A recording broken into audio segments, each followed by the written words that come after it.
The following program is made possible in part by the Dayton Bar Association.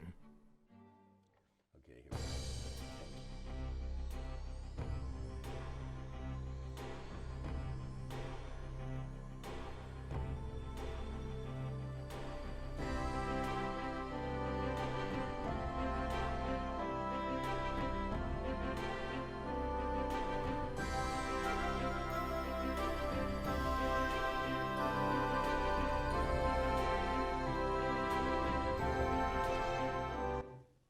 Good evening, and welcome to You and the Law. My name is Jeff Swillinger, and I'll be your host this evening for this December 2nd, 2019 show. This show is brought to you by DATV and underwritten by the Dayton Bar Association. It's a live call-in show, and I welcome your calls at any time throughout the show. You'll see a number, there's one on the screen right now. Pardon me, I have a chest cold here we have going on tonight. But you'll see the number to call in, and your calls are welcome. Our guest this evening, and I want to get right into this, is Professor Emeritus from the University of Dayton Law School, Dennis Turner. Wonderful man. Heard him speak recently about the book we're going to hear about this evening. And he was kind enough when I invited him to come to the show and speak with us. He'll be talking about a book that he authored. It was completed and out to the public, I think, in 2018. If my facts on any of this are incorrect, I invite Dennis to, of course, let us know. I don't mind those corrections. It's a very interesting story, and I'm not even going to attempt to start and then have Dennis pick up. I'm going to let him start with the story. I would just remind you again, not only is this a live call-in show, it live streams. If you have any questions about how to find us, www.datv.org. Also, after the show is over in the next few days, it will be online and it will be on our YouTube site. So if you can't watch the entire program this evening, it will be available for you to watch in a few days. Okay, let's get started. Dennis, welcome. Thank you, Jeff, for having me. Well, it's our pleasure. I think this is the first show, I know the first show for me in a year and a half of doing this program, but probably the first show, I think, maybe ever, where we've had an author on the show, specifically an author of an imaginative nonfiction book, which Dennis will explain to you more about that term in just a few minutes. So why don't you tell us a little bit about who you are and how then you came to research and write this book, and you can take it from there. Well, I have been a law professor for 45 years, and I was one of the original 5 faculty that started the law school in 1974. I think I'm still the only one that's alive. Okay. So my whole career has been in law, and I've never written a book like this before. And I've written law books or law review articles, but not a book like this. And it never would have happened, except over lunch one day when I was having lunch with Sister Kim Dalgarn and my wife, and Sister Kim is a member of the Order of Sisters of Notre Dame de Namur, and she is the chief archivist for the order in Cincinnati. And she's been a friend for many, many years. And over lunch, she happened to mention that while she was trying to organize these archives, she came across this treasure trove of letters and other materials written by Sisters of Notre Dame de Namur in occupied Belgium and occupied Italy during the Second World War. And when she started describing to me some of the things that the sisters were doing, essentially being part of the resistance, they were hiding young Jewish girls and refugees and essentially part of the resistance. I said, gee, that's a story that ought to be told, it seems like. And she asked me if I would look at it and see whether there was something there in terms of publishing her a book. And then my story is that after the second glass of wine, I said, well, I might even write the book. And Sister Kim, being a force of nature, within 3 days, she had digitalized 500 pages of letters and documents and sent them to me on a thumb drive. And then I was hooked. And then when I read the letters myself, I thought, yes, this is a story that should be told, and I would give it a try to see if I could try something that I'd never tried before. And again, these are letters that were a treasure trove of memoirs of nuns dating back to, at earliest, I guess you'll tell us, 1938, and running at least through 1944, I believe. Yes, up to, and then a little bit after the war, because okay. some of the descriptions of what happened were after the war.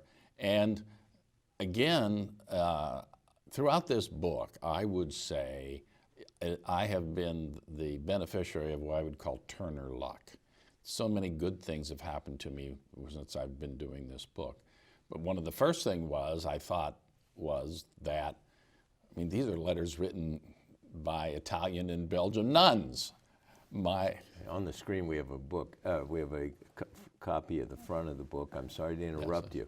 I thought it would, here we go, so now you can see. Please go on. Yes, so I had thought that, and they were originally written in French and Italian, and having barely got through French in college, the prospect of doing with those letters, plus if they were handwritten. But the Sisters of Notre Dame had kind of the first internet system of sorts. Whenever a particular convent would get a letter or something from another of the convents, and they had convents all over the world. They had 26 alone in Belgium, and they have them all over the world, US, Asia.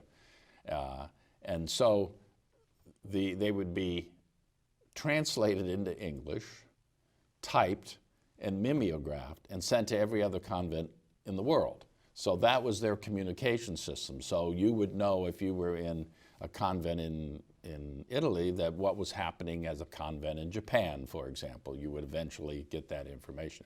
So all the material I didn't have to translate. It was already translated into English, and it was already typed up. So I didn't have to read any handwriting. So let me just ask you a question based on what you just said. So there is a disconnect between what was done back to catalog this, so to speak, back in the late 30s and early 40s, and the gap of time before they were found by the sister who was in Cincinnati. Yes. They didn't have much of a catalog system as such. They didn't have an organized archive. Each convent or each school sort of kept their own things together. Okay. And since so many of the convents and schools have been closing in the last 10, 15 years, they have been sort of gathering these items and documents into one place. And Sister Kim just happened to be the archivist for the Cincinnati province, and all this stuff was coming in. An amazing amount of stuff was coming in, crucifixes and pictures, and she had to go through all this, and she just found these in the back of a file drawer. Pardon me. So back to your point then, that within a few days she had this to you. What was your thought at that point? Well, my thought was, oh boy. Oh boy, the stories are good, what they were doing, and then I faced the challenge of how to make it interesting to a reader, because many of the letters came from a variety of convents, some in Italy, some in Belgium, different narrators, different people. And I thought, now how am I going to pull that together into a story? Because it took place in so many different locations with different observers. And then I thought it would just be kind of a scattergun type of story that way, and that would not be as readable to a regular person.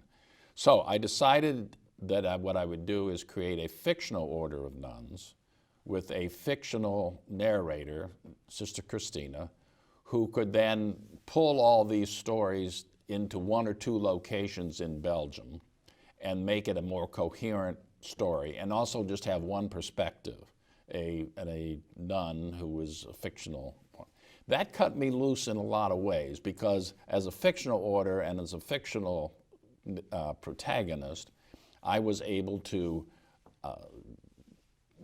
create scenes and do things that I would not have been able to do if I were strictly stuck to the language and the letters. So that cut me loose. Also allowed me to incorporate stories from other convents and incorporate them into this narration. And so that was a big advantage with regard to writing it. So primary source materials with a fictional overlay, so to speak, and you call that? I call it imaginative nonfiction, and I get in trouble whenever I do that with writers. I had debated an English professor for 20 minutes about the difference between imaginative nonfiction and historical fiction. My idea, I get very frustrated with what I was often historical fiction, because what happens in a lot of historical fiction, and I'll mention Bill Riley for one, is they tell a story that's supposed to be non-fictional, and yet they incorporate a lot of their own stuff in there, but they never tell you that. Bill Riley would be an example. I read his book on Lincoln, and I'm an amateur Lincoln scholar, so I have read a lot of books on Lincoln, and so I started reading his book. And he would say, Lincoln said this, or this happened, and I thought, wow, I've never heard that before. Flip to the back. What's his source for that? Yeah. Well, there isn't any. It's pure, Bill O'Reilly. Yeah. So what I call why imaginative nonfiction is when I have extensive endnotes. So when an event took place in a different convent, or I added dialogue or created a scene that was not strictly on the documents that I had available, I tell the reader, this was me. I made this part up, and it wasn't in the letters. And that's how I call it imaginative nonfiction. Most of the events happened, but I describe them in a way which hopefully they make them a little more enjoyable for the reader. So once you had a plan in place, what'd you do next? Because I can't wait to get into the story and some of the more detailed information here. It's such an incredible story. Well, what I did next was, I need a protagonist. Who can I pick? I need a nun with an edge, right? I need not your sort of namby-pamby nun. I need a nun who has a little bit of an edge. So I had to start thinking of who I would pick. And then I ended up deciding on picking an Ohio farm girl to be Sister Christina that comes from Fort Laramie, Ohio. Many of the public schools in Fort Laramie, Ohio were taught by nuns. They were public schools, but they were taught by nuns, and especially in the 30s. And so she would have had an experience with nuns. And also, American nuns joined these order in great numbers, and many of them were sent overseas. And some of these nuns were trapped in Europe during the war. So once America entered the war, they were trapped in there. So I had a historical background for a Sister Christina from Fort Laramie ending up in Belgium. So, some would say, well, why an Ohio farm girl? Well, if you know an Ohio farm girl, you would say if you wanted somebody who wasn't easily intimidated, was practical, creative, and would have your back, an Ohio farm girl would be that person. In an unfortunate way, picking her as an Ohio farm girl has caused some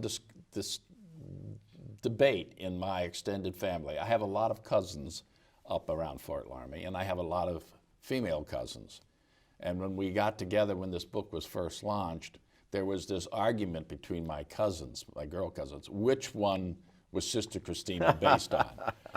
And it really is a kind of composite, Excuse more me. of a composite than that. But they have their own opinions. that Yeah, last they to they, this they day. debated. No, I'm Sister Christina. Yeah. You know. So. Okay.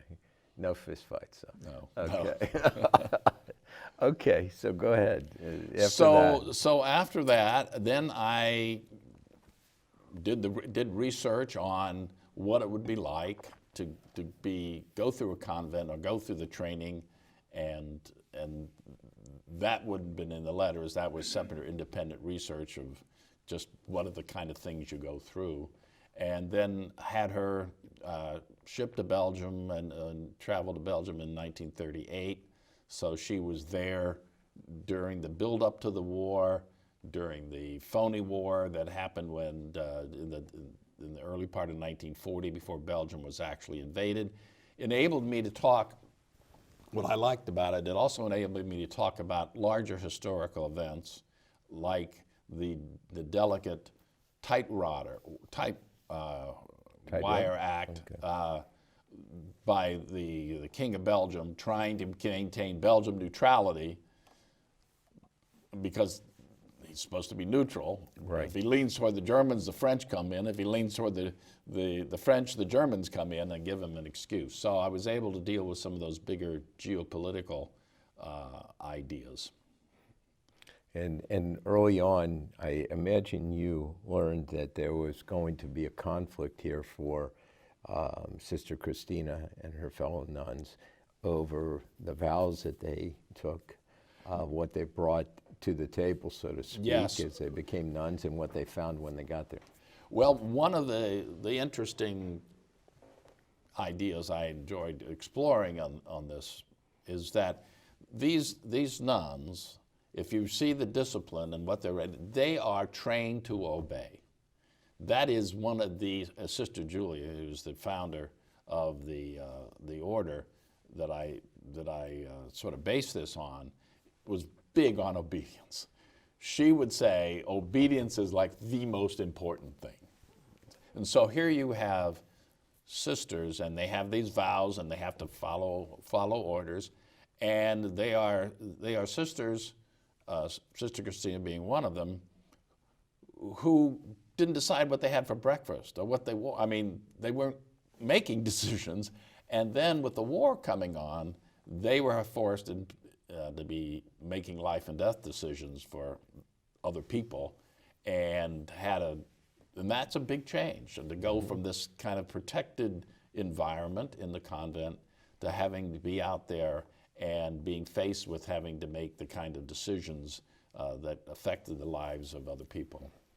Now, were they writing in these letters, were they writing about those types of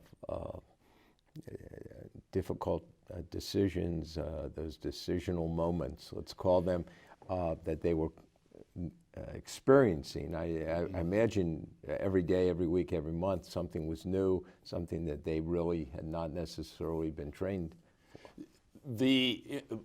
One of the aspects of these letters is that the nuns themselves weren't reflective of what was going on in their minds, or the challenges of reconciling some church doctrine with what they did. You know, and they didn't reflect on, wow, this was really traumatic for me. Where that is in the book, that's Dennis Turner speculating what went through their minds. They would say, this event happened, but they don't talk about the decision-making process or the angst that they went through in making these decisions. But it doesn't seem like it was hard for you to draw some of the conclusions you did based upon what you know of their training, what situations they began to find themselves in, and what they did. What I knew of their training, but also I made the assumption that basically nuns are human beings like anybody else, faced with the same kind of issues that any human being would face in that situation. And I've read a lot of literature dealing with the war and rescue and hiding refugees and those kind of things. So I had some background of how those people felt. And then I would superimpose those kind of attitudes on the sisters, changed a little bit because of the organization they're in, but basically as humans, they're going to have sort of the same moral questions. Although the sisters in many ways have an advantage over an individual who would say, I'm going to decide to hire a Jewish family. They have to go through all this, well, my family's in danger. What's going to be, come from this, and how, there's a whole lot of trauma and things they have to resolve in order to make that decision. With the sisters, at least, if Sister Superior says, this is the way it's going to be, they salute and they say, okay, this is the way it's going to be. They don't question that. They don't have to go through the angst as much because the decision has been made for them. Now, they still suffer fear and they have all those kind of emotions, but the decision-making process is taken away from them. So, to paraphrase, I think one of the reviewers of your book, they talked about the nuns living initially normal, contemplative lives, full of discipline and order, as you discussed, but the impossibility of really complying with all that in the midst of facing the Nazis and the refugees and the underground, down to air pilots, as you talked about, Jewish families, saving these young girls you talked about, maybe you'll talk about a little bit more. All these things were what they were facing now, notwithstanding what was in their toolbox when they first started, I guess. Yes, those things were not in their toolbox, and that's a very good way to put it, and they had to adapt. And again, by having a fictional sister, Sister Christina, with her background, she was good at that. I mean, she had her own challenging moments, but she was willing to take responsibility and make her decisions and on the spur of the moment and use her best judgment to do things. And that was fun to play with. I mean, because Sister Christina, I've often said to people, I said, Sister Christina really took over this novel. And it's like, well, what would Sister Christina do? And so it became more Sister Christina telling me sort of what to write rather than me superimposing it on Sister Christina. Tell me, I know we talked briefly about this ahead of time. Tell me, at what point did some of the legal themes begin to permeate your writing? And for instance, I made some notes about how issues of character and integrity and compassion and responsibility and how these character issues and traits really came under fire, and where their religious code, so to speak, and you've been talking about this obviously, came in conflict with doing what they had to do, whether they were told to do or they knew it had to be done. But I'll let you expand upon that a little bit.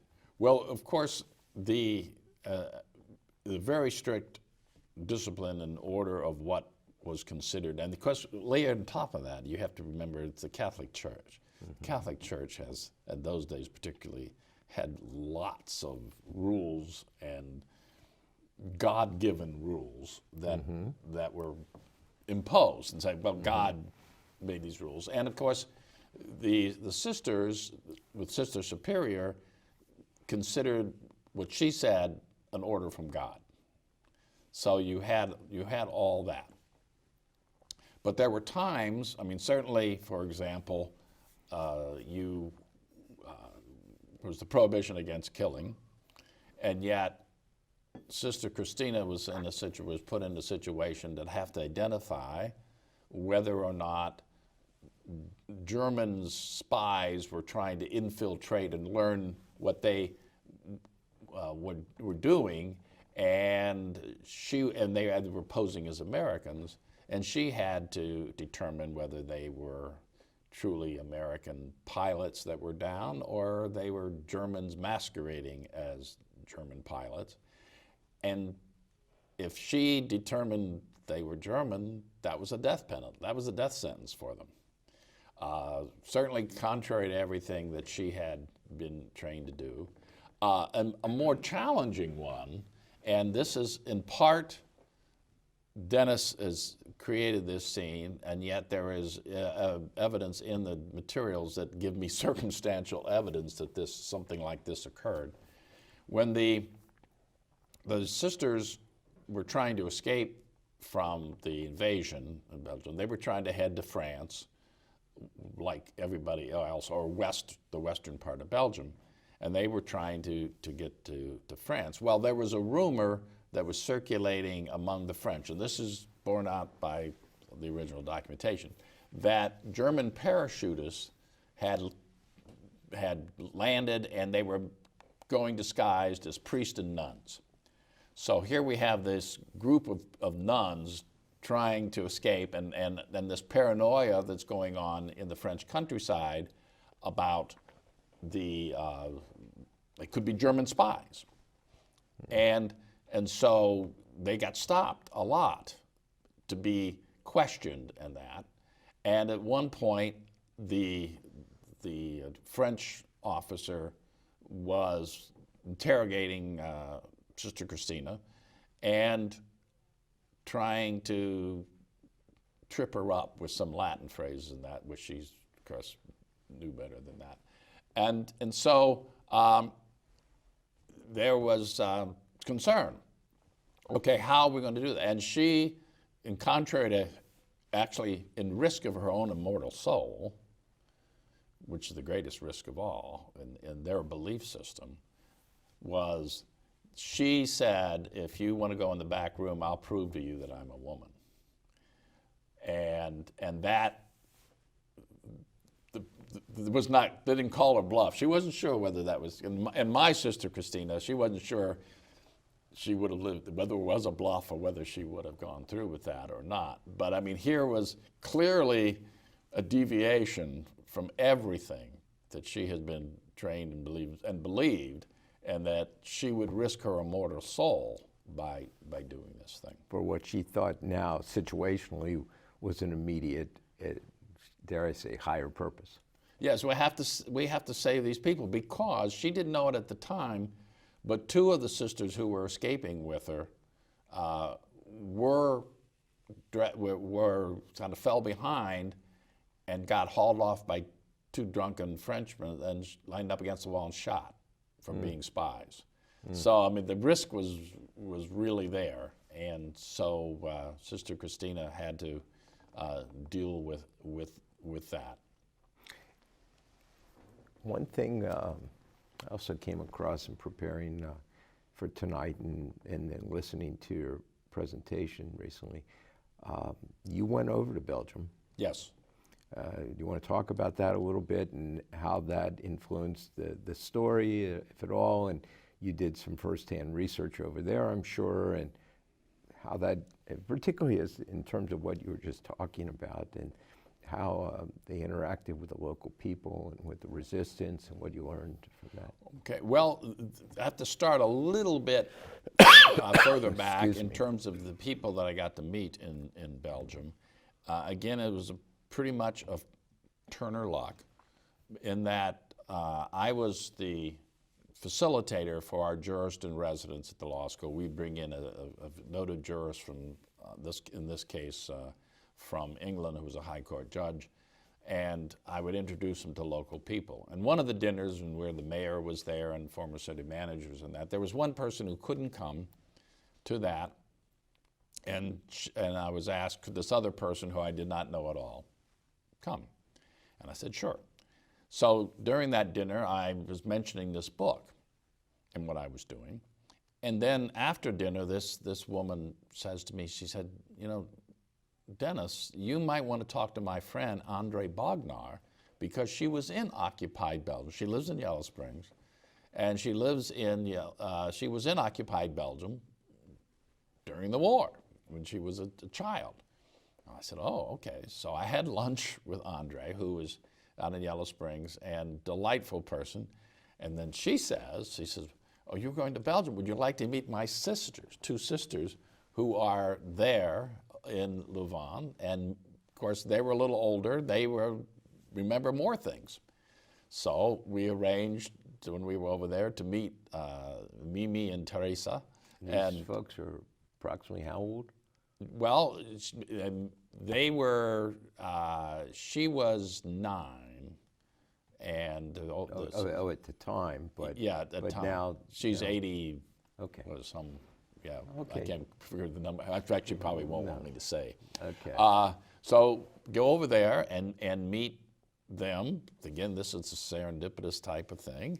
And they're delightful, and they fill me in on what life was like. They gave me a lot of context of what it was like under German occupation. It was like what their father told them to do. You know, like never look a German soldier in the eye.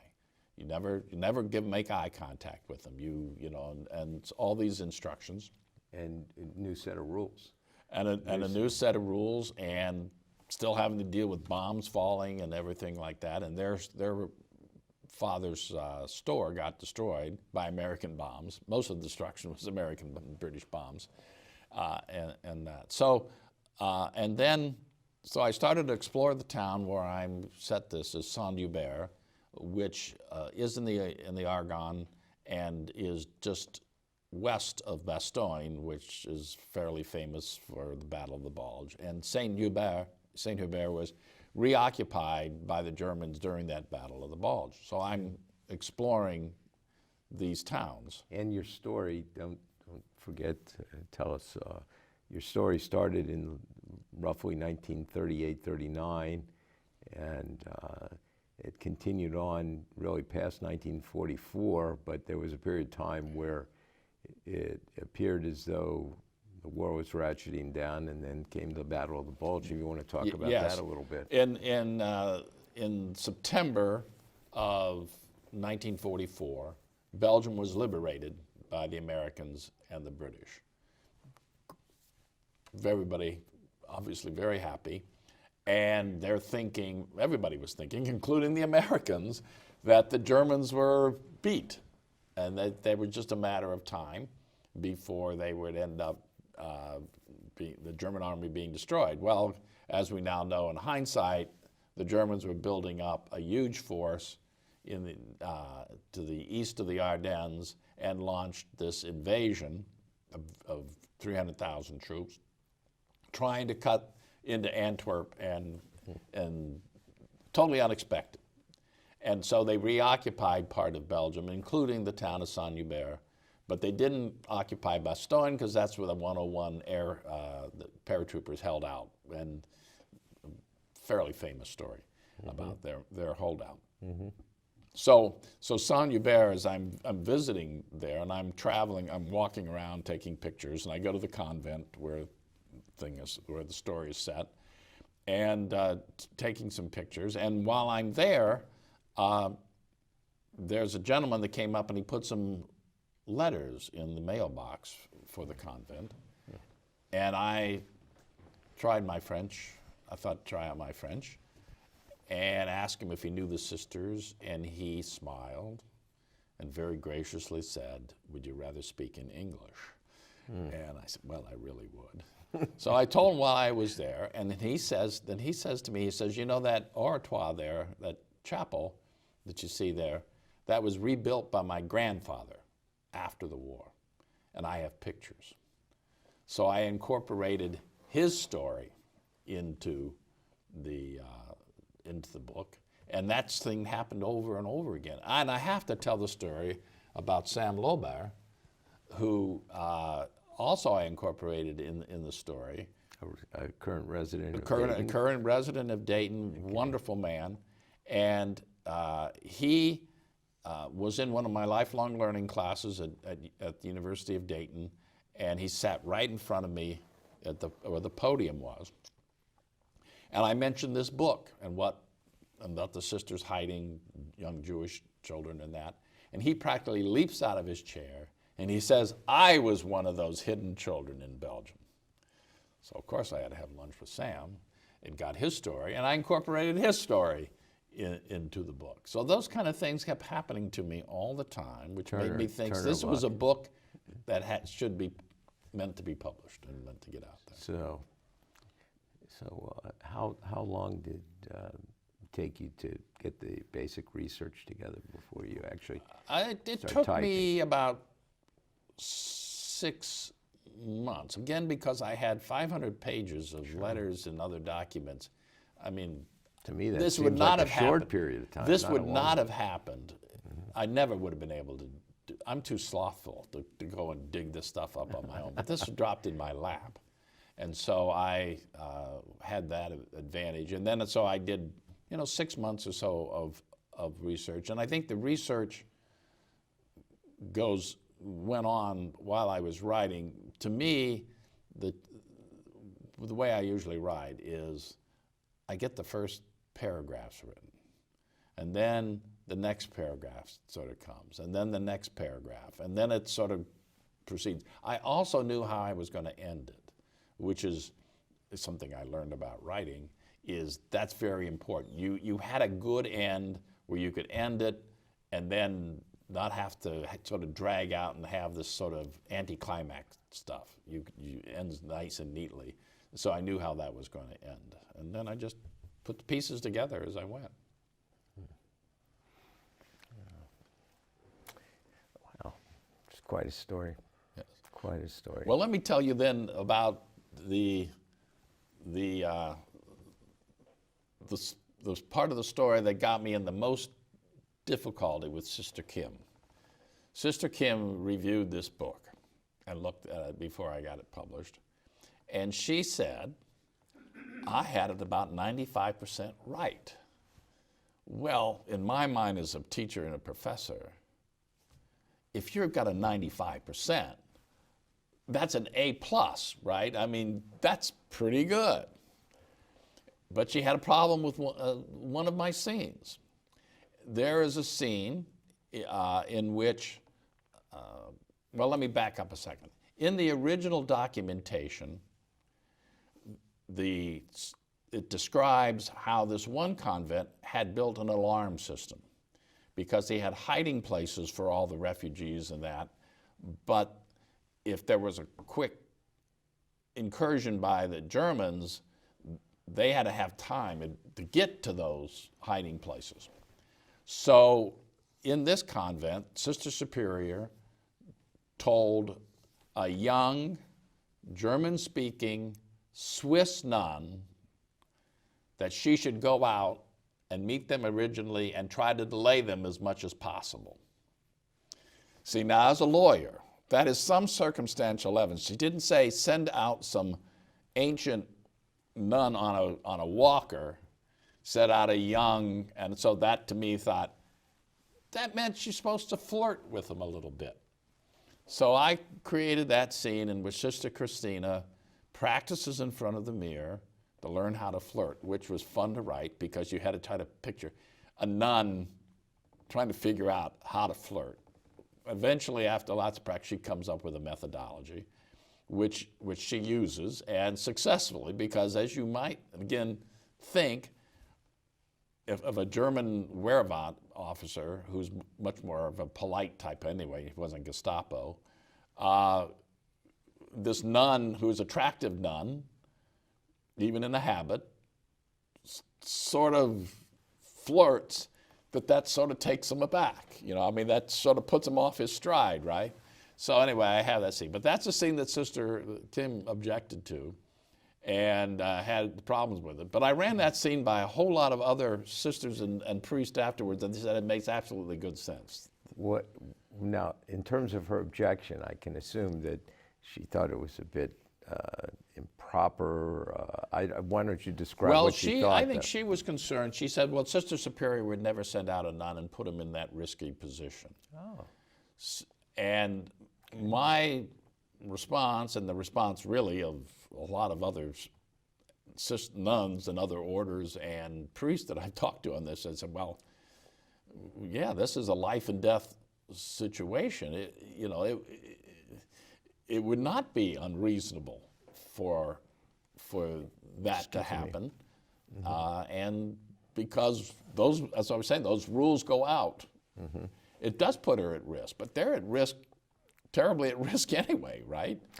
Yeah, I somehow I think the term situational ethics comes up at times in the practice of law in various contexts, and it seems to me, I'm not sure if that's correct in this particular context, but it comes to mind that, well, I have to do what I have to do here if it means that we're going to save a life or lives, we're going to delay a problem occurring, and I'm committed to this, and I think that's kind of what you were trying to convey, right? That is what I'm trying to convey, and what happened after this publishing of this book, too, was that it was taken up by the American Jewish Committee and the Anti-Defamation League. The Anti-Defamation League asked me to create a curriculum around this book that could be introduced into schools. And I have created a curriculum with PowerPoint and everything else that raises these fundamental issues, like when do you risk your own life, and what would you risk your life for, and when do you bend the rules, and to try to raise some of those questions that would go through a person's mind. And the curriculum is designed similar to what I use in law school in the terms based on Socratic method and hypotheticals. And a lot of the times I'm asking the question of the students, what would you do? Would you agree with what Sister Christina did? What would you do differently? Or would you decided this differently? To force them to sort of assess their own underlying moral principles. It's one thing to say what the law is and what the rules are, but when push comes to shove, what does your morality tell you should do, regardless of these other things?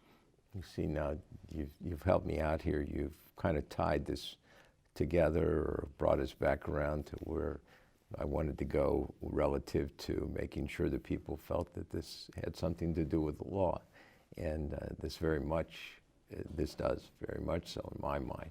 What were some of the responses? Have you worked with any the kids, or have you gotten feedback about this? I did a program with a lifelong learning program with a lot of ex-teachers and things to do the program, but I have not had the chance to get in the classroom yet. I will teach the class. I will go in and help and do that, but it's hard for teachers to add stuff to curriculums nowadays. They're so locked into certain things, it's hard, but I stand ready, and I hope the Anti-Defamation League with their educational program can get me some entrees to places. So that's my goal, because it's become sort of a crusade for me in that what happened in Germany and in Europe seems to be happening again. And it starts with what I call the top of the slippery slope.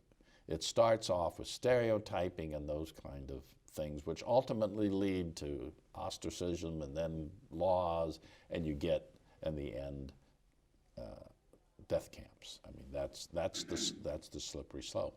And so the theme of my curriculum is you don't have to be a hero.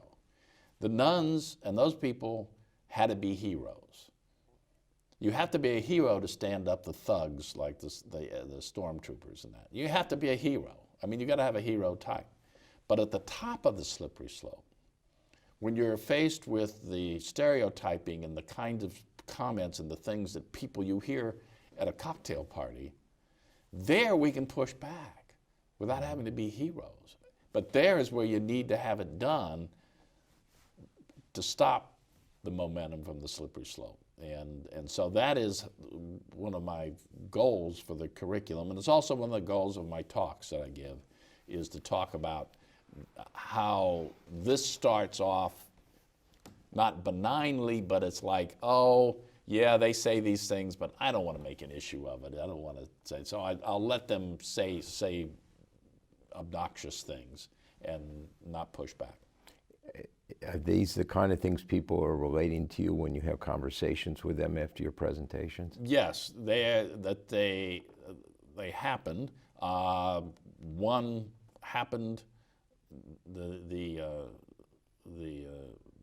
names I won't give, but it's a real event. Took place near our summer place in Michigan during a cocktail party, and I had an actor friend of mine, Annie Pesch, recreate this scene, and it's included in this curriculum. And the scene is, at a cocktail party, this woman comes up and starts this conversation. She says, well, have you been to the beach lately? It's crowded with people. And it's full of those Indians, because there's a reservation not far from where. And they have their own beach. Why are they at this beach? You know, and I'm thinking, okay, what do you do? And so that is one of the things that I asked the student, what would you do? I mean, is there a way to deal with that? Or you just let it go? And I think letting it go is wrong. But I'm feel guilty of it as anybody else. You just don't want to make a scene, so you just sort of shrug your shoulders, right? But the idea of writing this book and then relating back to what you just said, the idea here being that it's important, as you see changes taking place, that people talk about these things and they get out what they think on both sides of the discussion, or multiple sides of the discussion, and have some dialogue, because that communication may be constructive. Yes, it's uncomfortable, but I think it's necessary that it be done. And then you also mentioned, you raised the topic about the impact of law. Mm-hmm. And one of the phenomena in Belgium that demonstrates that in order for law to work, you just can't pass legislation. You need a willing community public to basically go along with the laws. And the phenomenon that I found interesting in my study is when the Germans came into Belgium, they didn't superimpose all the restrictions that they had enacted in the Nuremberg laws. They didn't superimpose. They started to try to oppress the Jewish Belgians and having them boycotted and things like that. But the Belgian people had this passive resistance, sort of what I'm talking about. They went to the stores. The underground newspaper said, give up your seat on the tram to a Jewish party. Do these things because it would make the Bosch scream. Well, without a compliant populace, the Germans couldn't impose those rules. They couldn't have the manpower of soldiers in that to impose that. And to me, it showed the effectiveness of just passive resistance. And the scenes that I really like to think about too is the Germans coming to the registrars and the people in Belgium to, okay, well, identify who's Jewish. And they said, we don't ask for that information. In fact, it's unconstitutional for us to ask for that information. And then I pictured this Gallic shrug. I don't know who's Jewish. No. You're going to have to find out for yourself who's Jewish, and how effective that is at deterring that kind of oppression just by being a passive resistor. And part of the law part, it's interesting of that, is the Belgian government never surrendered. The king surrendered the army, but the Belgian government never surrendered, and they became a government in exile, which would mean the Belgians weren't under any obligation from their authorities that they had to do these things. They didn't pass any laws. Like in France, since they surrendered, the Free French passed laws that the Germans wanted, which then the French citizens, as French citizens could, at least in theory, I have to follow because it's my government telling me to do that. in Belgium, it didn't happen that way. And so it was an interesting difference of the impact of the fact that there was no surrender in Belgium. A lot of questions. Did you meet any folks who had been in the resistance? No, none of them have been. Well, no, I or take at least that, admitted I take, to, I to that. take that back, because another one of the Turner Luck things that happened out of this book was a gentleman read this book in North Carolina, and he got in contact with me. He says, I love this book. It brought back lots of memories, because my mother, who just died, and my aunt were teenagers in Belgium and were part of the Belgian Resistance. My aunt's still alive up in Fall River, Massachusetts. And I thought, oh, the penny dropped. I said, this is too good. This is too good a possibility. This is another book, right? This is another book. So I went up and interviewed Simone, and delightful, and she had some memories, and then there's a lot of stories that come from his memory of what his mother had told him. And essentially, their father incorporated and recruited them into the Belgian Resistance. And so there was a whole kinds of those kind of issues that started intriguing me to think about what would motivate a father Put their child to in put their harm's way. child in harm's way, to say, well, I want you to take this contraband through this checkpoint, you know, these false passports and everything, if they get caught, and to do that. And then how do the daughters feel about that being Were you able used that to way? Discuss that with her? She was not very forthcoming on how she felt about it.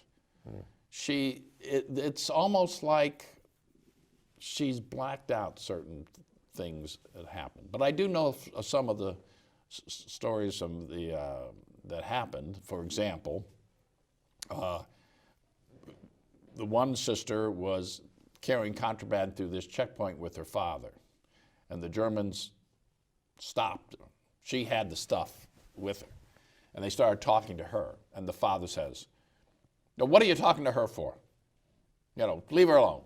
And the German smacks him breaks his jaw with the butt of the gun, smacks him across the face with the butt of the gun, breaks his jaw, but he stops questioning Simone. And so she's able to now get through.